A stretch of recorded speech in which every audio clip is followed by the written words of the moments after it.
இன்றே டவுன்லோட் செய்து உங்கள் ஃபேவரட் ஷோக்களை என்ஜாய் பண்ணுங்க. இந்தாங்க.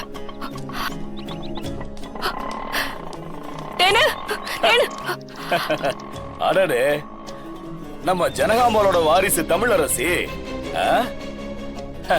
என்னம்மா எங்க வீட்டு பக்கம் வந்திருக்க? என் தங்கச்சி. உன் தங்கச்சியா? ஓஹோ, அது என் வீட்டு மருமகளை தான் உன் தங்கச்சின்னு சொல்றியாமா? ஆமால, நானும் மறந்துட்டேன். உன் தங்கச்சியை நாங்க ஒண்ணும் பண்ணலமா, பத்திரமா வீட்டுல வச்சிருக்கோம். அவ்வளவு சீக்கிரம் அவளை நாங்க கொன்றுவோமா என்ன? சார், சேச்சா, கொல்லலாம் மாட்டோமா. இன்னும் உன் தங்கச்சியை வச்சு சாதிக்க வேண்டியது இன்னும் எவ்வளவு இருக்குது. ஊர்ல ஒரு பழைய கதை ஒண்ணு சொல்லுவாங்கல்ல, பொன் முட்டையிடுற வாத்துன்னு. அது மாதிரிதான் உன் தங்கச்சி இப்ப எங்களுக்கு. கழுத்தறுத்தெல்லாம் விட்டுற மாட்டோம்.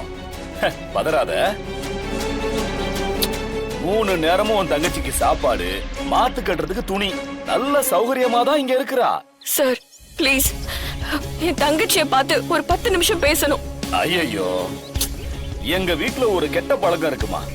பொதுவா புதுசா கல்யாணமான பொண்ணுங்களை 1 மாசத்துக்கு வெளியில அனுப்பவே மாட்டோம். வீட்டோட தான் இருப்பாங்க. இப்போ உன்னை பார்க்க வைக்க முடியாது, நீ கிளம்பு. சார் ப்ளீஸ் சார், நான் யாருக்காகவும் எதுக்காகவும் கெஞ்சினதில்ல. உங்க பையன் பெரிய தப்பு பண்ணிருக்கான். ஜனமாவ பழி வாங்குறதுக்காக ஏன் தங்கச்சி கழுத்துல தாலியை கட்டிருக்கான். ஓ, அதுக்கு என்ன இப்ப? அவனை நம்ப வச்சு நீங்க ஏமாத்தலாம், அவன் பதிலுக்கு ஒண்ணும் செய்யக்கூடாதா? இந்த வர்ஷினி பொண்ணு என் பையனை எவ்வளவு லவ் பண்ணுச்சு தெரியுமா? அவன் மேல உசுரையே வச்சிருந்துச்சுமா. நீங்க பாட்டுக்கு போற போக்குல கணேசன் பயலுக்கு அந்த புள்ளைய கட்டி வச்சீங்கன்னா என் புள்ள என்ன வேடிக்கை பார்த்துக்கிட்டு இருப்பானா? விடு, உன் தங்கச்சிக்கு ஒன்னும் தப்பான வாழ்க்கையெல்லாம் அமையல. என் பையன் நல்லா படிச்சிருக்கான், ஃபாரின்லாம் போயிட்டு வந்திருக்கான். ரொம்ப திறமையான பையன்மா. அது தெரிஞ்சுதானமா நீங்களும் அவனை உங்க கம்பெனில வேலைக்கு சேர்த்தீங்க. அதனால அவன் உன் தங்கச்சிய நல்லா வச்சுப்பாமா. நீ கிளம்பு. சார் ப்ளீஸ் சார், ஒரே ஒரு தடவை நான் என் தங்கச்சியை பார்த்து பேசிட்டு போயிடுறேன்னு. முடியாதுன்னு சொன்னா என்னம்மா பண்ணுவ? உன் புருஷனையும் ஜனகாம்பாலையும் கூட்டிட்டு வந்து பிரச்சனை பண்ணுவியோ?